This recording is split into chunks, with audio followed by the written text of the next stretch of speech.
Welcome. This is For Better and Worth, the podcast where we don't believe you have to sacrifice your relationship while you build your net worth. We are your hosts. I'm Chris. And I'm Ericka Young. And we're so glad you joined us today. All right, y'all, come on. Let's get into it.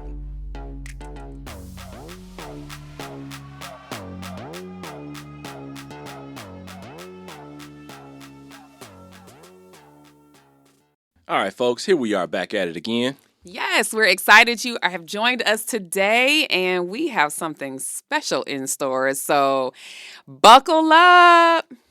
Look, I think we say we have, something special in store. We're not trying to diminish it, but look, we don't have a lot of guests. And today, for your listening pleasure, we have another guest in studio. None other than our second daughter, Miss Olivia Young. Woo! Yeah. Welcome to the For Better and Worth podcast. Hello, everyone. What's up? So glad to have you in studio today. And for the listeners out there that have been following along, we've had our other daughter in and she provided her perspective. So we felt that it was important that we bring this next generation in to get some of her thoughts and some of her views on how it was living in the Young household growing up. Yeah, we've actually got technically three generations in our house, right? Like we're Gen X, Faith is, what is she? I think she's bordering on millennial. Yeah, no, she's totally millennial. She's like right at the cusp. And now we've got Gen Z. the ever so popular Gen Z in the house. This group of rebels is what they are. Well, here's the leader of the pack. So we just want you to give the folks a little bit of intro as to who you are and what you're up to right now, Liv. Yeah, so this fall I'm going to be a sophomore at Indiana University. I'm studying public policy analysis through their business school. I'm trying to get really involved on campus. I was involved in high school. I'm all over the place, basically. Yeah. So you got to give them a little bit more background. Like, this isn't your first stab at a microphone. You got to tell them a little bit about, what brought you to this becoming a public policy major, because I think some context for who this woman at the mic is. Okay.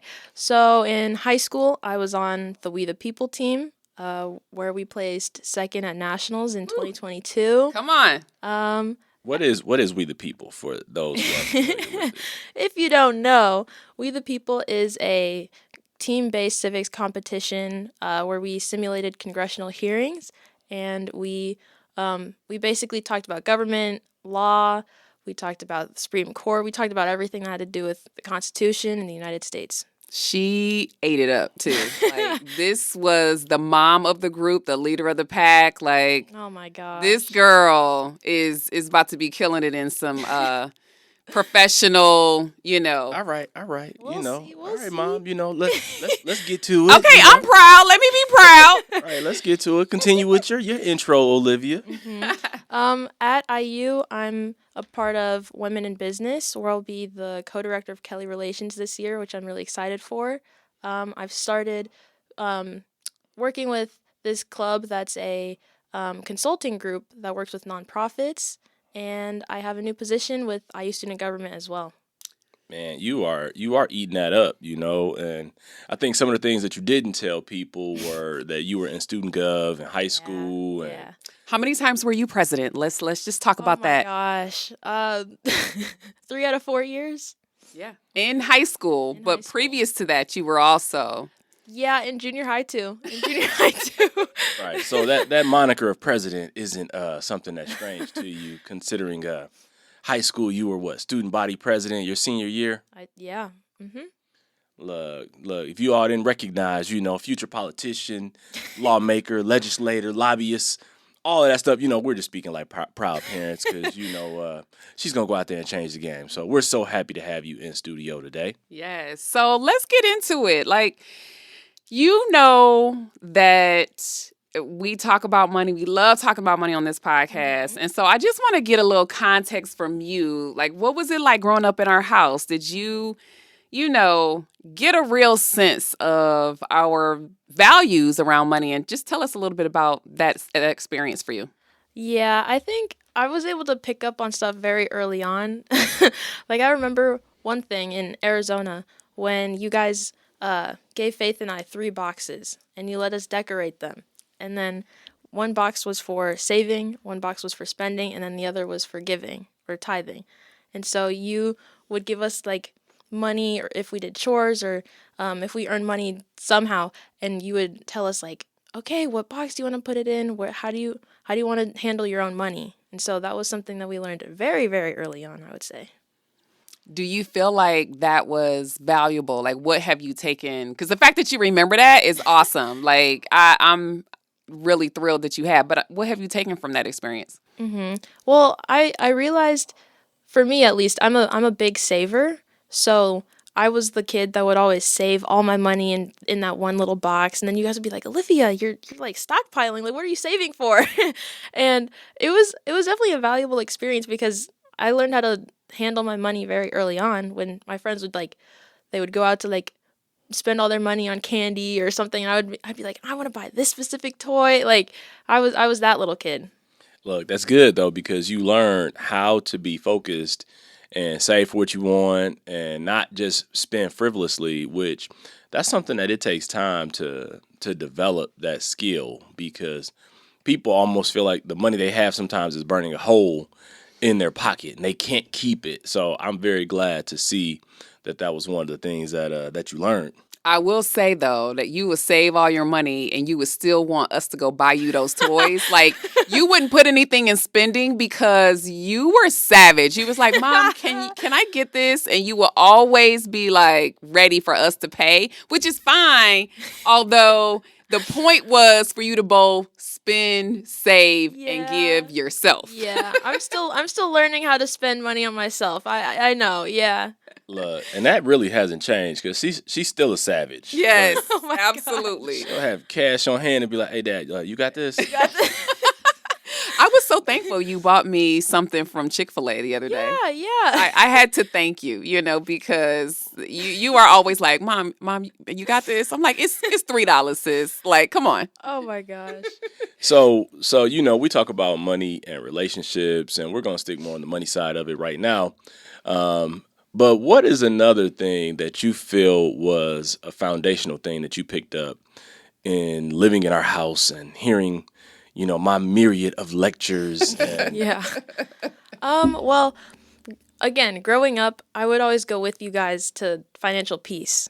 So I would be the kid in the back, maybe taking a nap, like playing on someone's phone, but I was there all the time.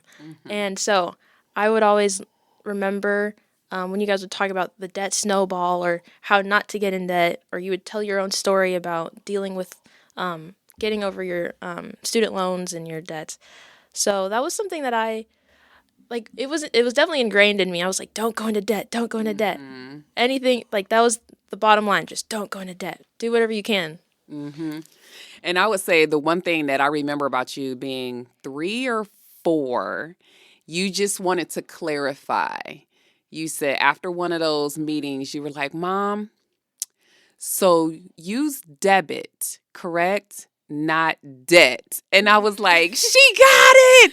Yes, the debit card, no debt. And so I think even in that simplistic way, like something was really inside your heart. And I think, you're early on in the game. So hopefully, like when you have to apply this stuff to your life for real, like that will still play out as the actions that are necessary to keep you financially stable.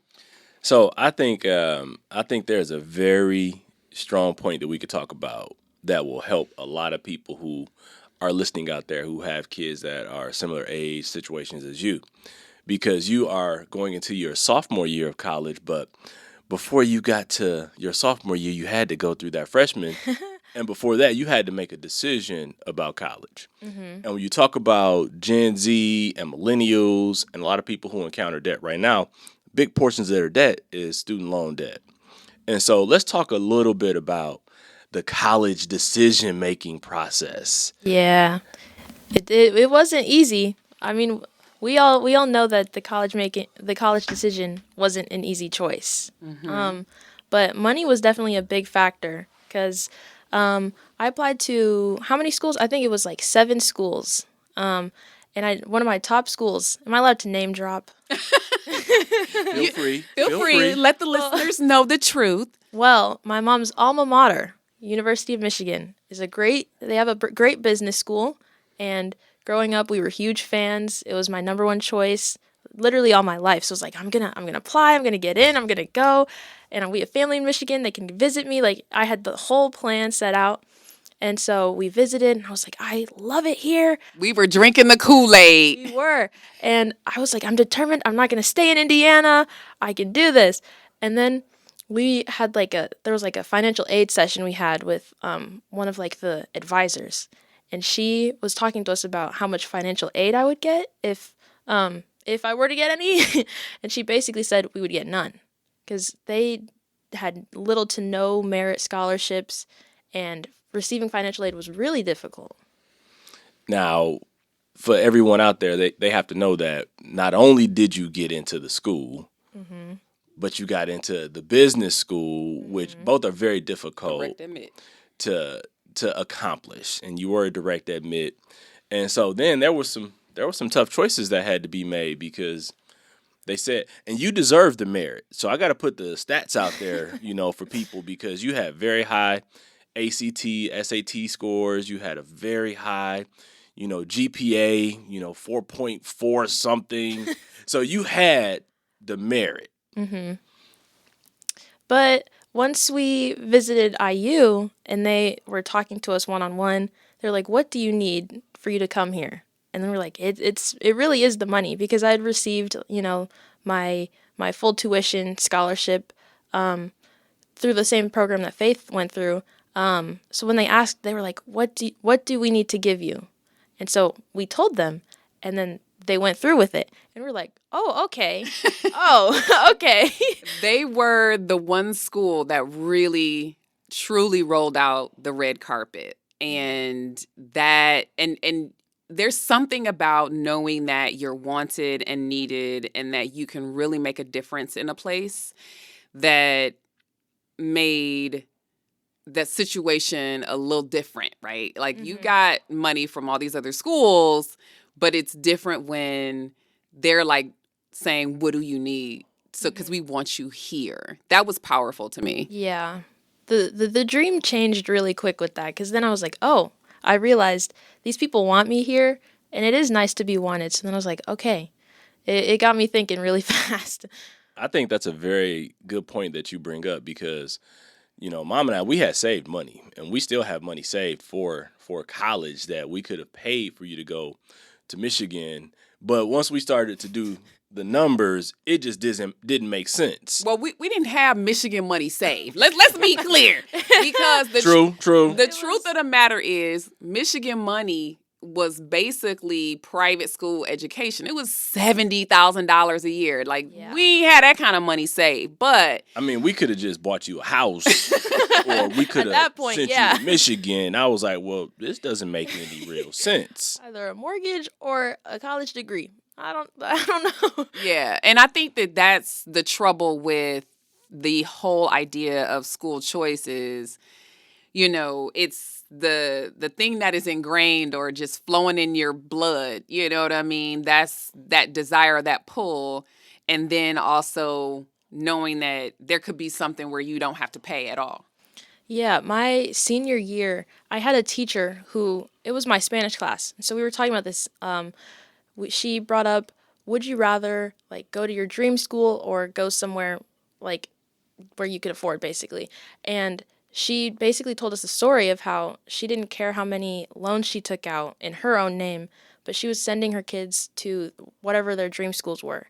And her kids, I'm pretty sure one of them at least went to an Ivy. And so she took out those loans in her own name just to fulfill that dream for them. And I was like, was that worth it? Because, those are amazing schools, but I had it ingrained in me, don't go into debt no matter what. So I was trying to make the most financially conscious decision, even though it was really, really hard.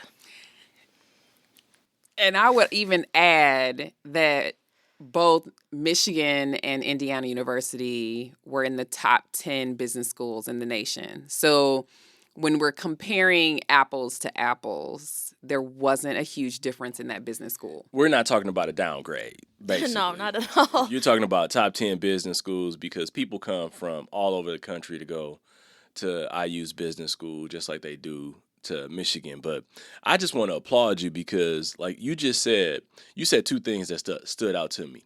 You can get a mortgage for a house or you can get a college education.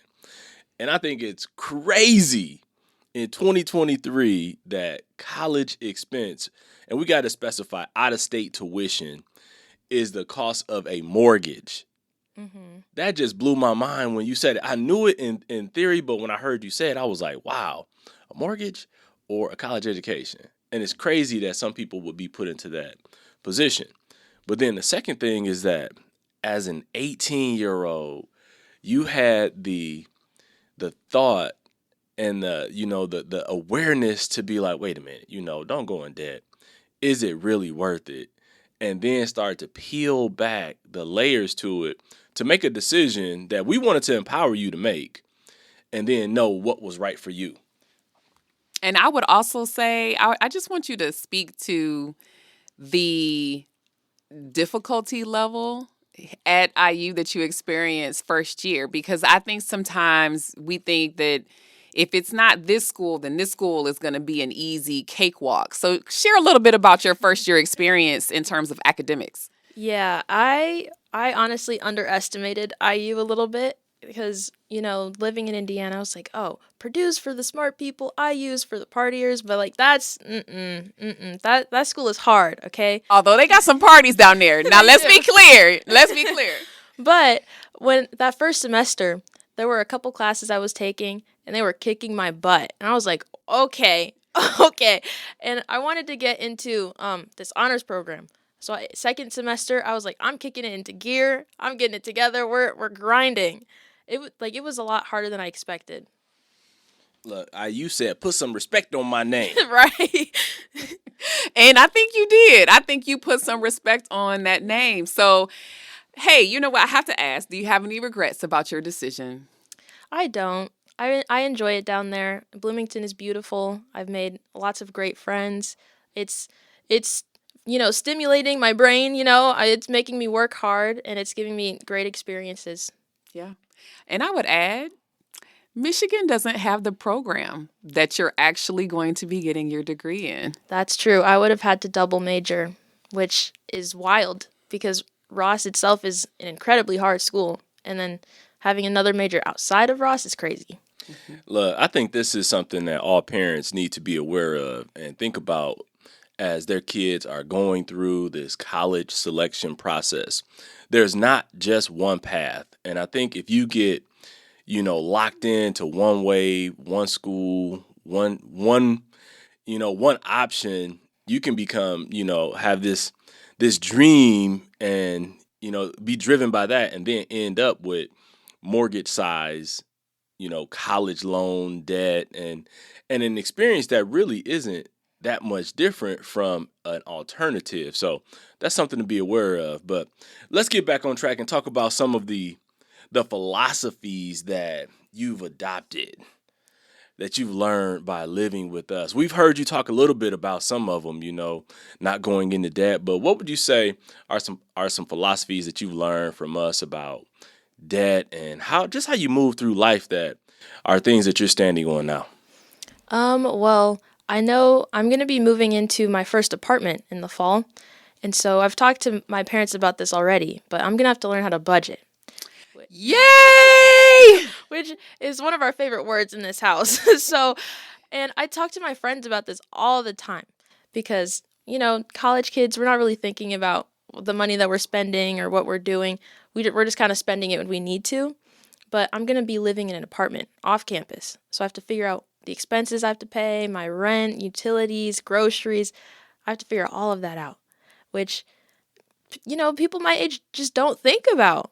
So I think a lot of times parents take on the responsibility of paying rent for their college students, physically making the payment, and then also paying for their utilities. And while for some kids that might be the right course of action because they might not pay their bills on time, I think that it gives them a false sense of everybody taking care of everything, and they don't learn to pay things on time. And I think it's really important to be able to do that when you're young and you know that your parents can support you, rather than learning how to do that when you're out on your own and you're like, wait a minute, they really did mean on time. Now I got a late fee and now this is on my credit report and all of that.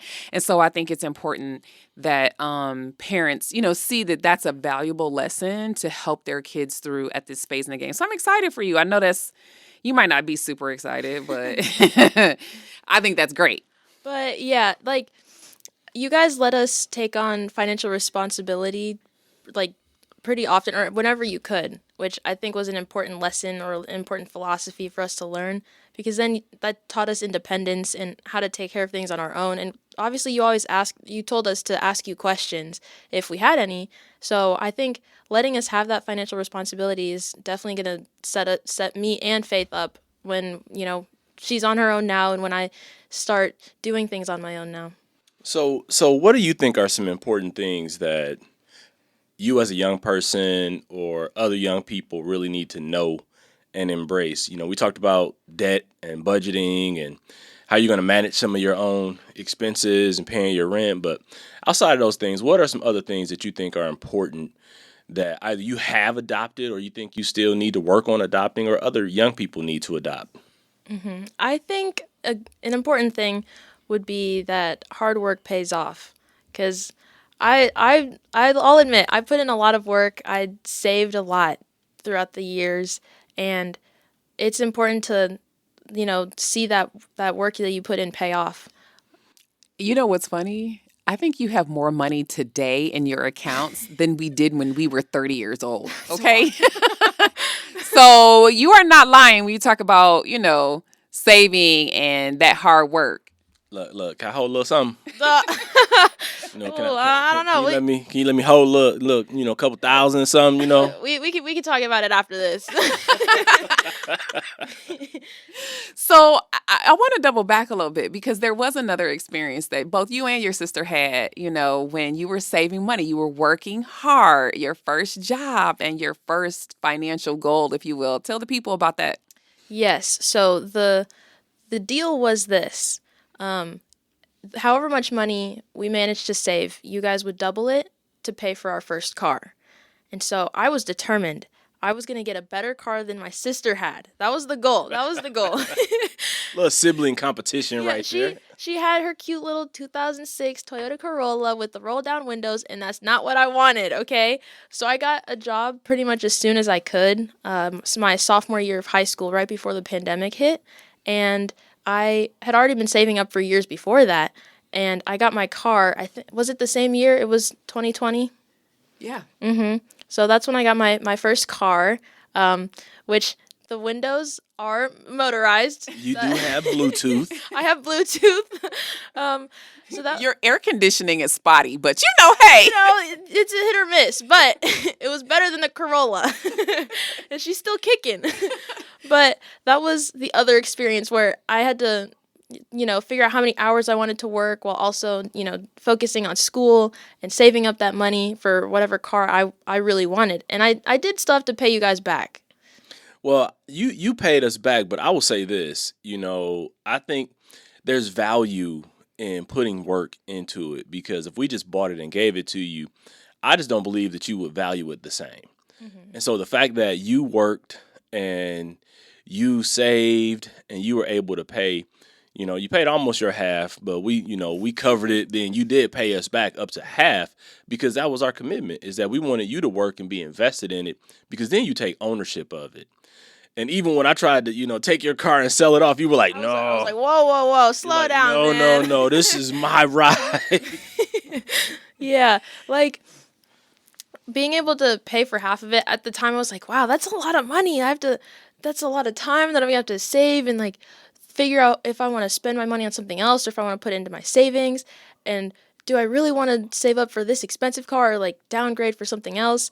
But you're right, because I value my car a lot more, and you are, like, teaching me how to take care of my car. I've had to, replace a light on it. You taught me, like, I had to get my battery changed, and I'm trying to take care of it better because I paid for half.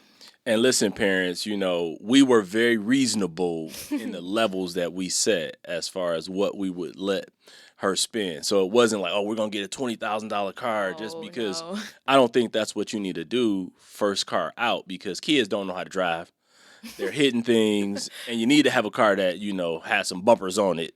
Right. Some bumper guards. So for context, I mean, your car was what, $5,300, something like that? It was just under 6,000. Yeah. And so like that was a decent car. And the coolest thing about both you and your sister is that you didn't get into any major accidents, right? Mm-hmm. Honestly, the first ticket in that vehicle was not mine. It was not yours. Your mother. It wasn't mine either.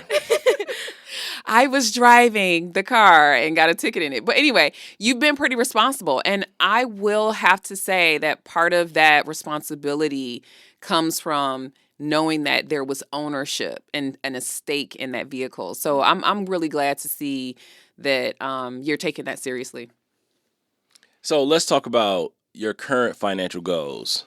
Here you are, I won't say a starving college student, because, you're like a squirrel, you sock it away. So need be, you can tap into it. Mm-hmm. But when we talk about, your current situation, current financial goals that you have, what's a current financial goal that you're working towards? I set a goal at the beginning of the year that I wanted $10,000 in my savings. So I'm almost there. Mm-hmm. That's amazing. Mm-hmm. Literally, listen to this, people. This is a 19-year-old still in college who wants to have $10,000 in savings. That's huge. Look, I have to stop for a minute, because I think, man, I might have been like 35 years old. I had $10,000. Yeah, I think when you turned 30, we were just out of debt. Honestly, probably a year. We definitely did not have $10,000 in the bank. So I think that's huge. And the point is not just the money. As a parent, I'm thinking about when you graduate, what that means for your start in life. Mm-hmm. That's huge, because a lot of people our age are still trying to get that $10,000 because they haven't prioritized it, and it's a muscle that they haven't utilized for 20, 25 years of their career, So kudos to you, honey. Thank you. And the fact that you've been doing this for a while, it becomes habitual. And like Mom said, it's a muscle that you're training. And so when you get out on your own, it's not that you have to start doing it then, like, oh, I'm out on my own, I got to start doing this. It's like, no, it's a continuation of what you've been doing over the course of time. So we definitely commend you. Yeah, absolutely. So what would you say you're working on? What is something around money that you might not be as good at? Because, nobody's perfect. I mean, you got all the accolades and the things going on, but I'm curious on if there's something that you feel you could do better in. It's definitely going to have to be the spending part, because that's something that I just struggle with. I don't buy things for myself more often. Like giving gifts, I'm great at. I'll spend the money, but I do put in the hard work, so sometimes it's nice to treat yourself to a little something that you maybe I've been looking at online for a while, but I just haven't bought it. And like with my car, that was something that I was really happy to have invested in myself, and I take care of it more. So having those things where I can pay for it and then really value it because I'm the one that paid for it is something I definitely need to work on. Now, look, as parents, I still take on the responsibility of paying for repairs or things that come up, just because, that's what we're supposed to do. That's what we're supposed to do. And we take care of the insurance and stuff like that right now. But I think the fact that you have, the traits in place, and I think these are skills that you are learning that are going to help you long term. So, keep it up. Keep up the good work. And I think the other thing to really think about is that spending is an important part of life, right? And so the fact that you do labor quite a bit mentally over some of those spending decisions. While it's great to be a saver, you just need a little balance. And I think it's okay to enjoy your money and have fun, because you don't want to get stuck on the other end of it and never get a chance as an adult to really experience all that life has to offer, when I know you're going to be pulling down bank. So Yeah. spending is going to be a part of, the need for how you experience life. But look, if you're going to struggle with something, I think the spending side, that's a good one to struggle that's with. That's not a bad struggle, That's true. That's true. Exactly. So here at the For Better and Worth podcast, we talk about how, is it worth it and how we make it worth it. And so what are your one or two major takeaways that you would leave with the people to really make it worth it for this next generation? Well, I would say my generation especially I would say we're very hardworking. And I think we do like we like the nicer things in life. And sometimes we take that for granted, or we don't want to put in the work, but we want the nicer things, but we have the drive to do what we want and to go after what we want. So I think that drive is something that's worth it, and we just have to go for it. Mm-hmm. We have to put in the work, reap the benefits, and then go from there. Let's go. So I want to, first of all, thank you for being on our show. Yay. This has been awesome. And second of all, you are on here because we've reached some milestones in this podcast at this point. We have been consistently doing a podcast every week for a full 6 months now. In addition to that, we have reached 10,000 downloads. Woo, woo, woo. Let's go. Cue the confetti. And in light of that, recently, for those of you who don't know, Chris and I have had a TV spotlight on our local radio station. And so if you want to watch that, go to forbetterandworth.com.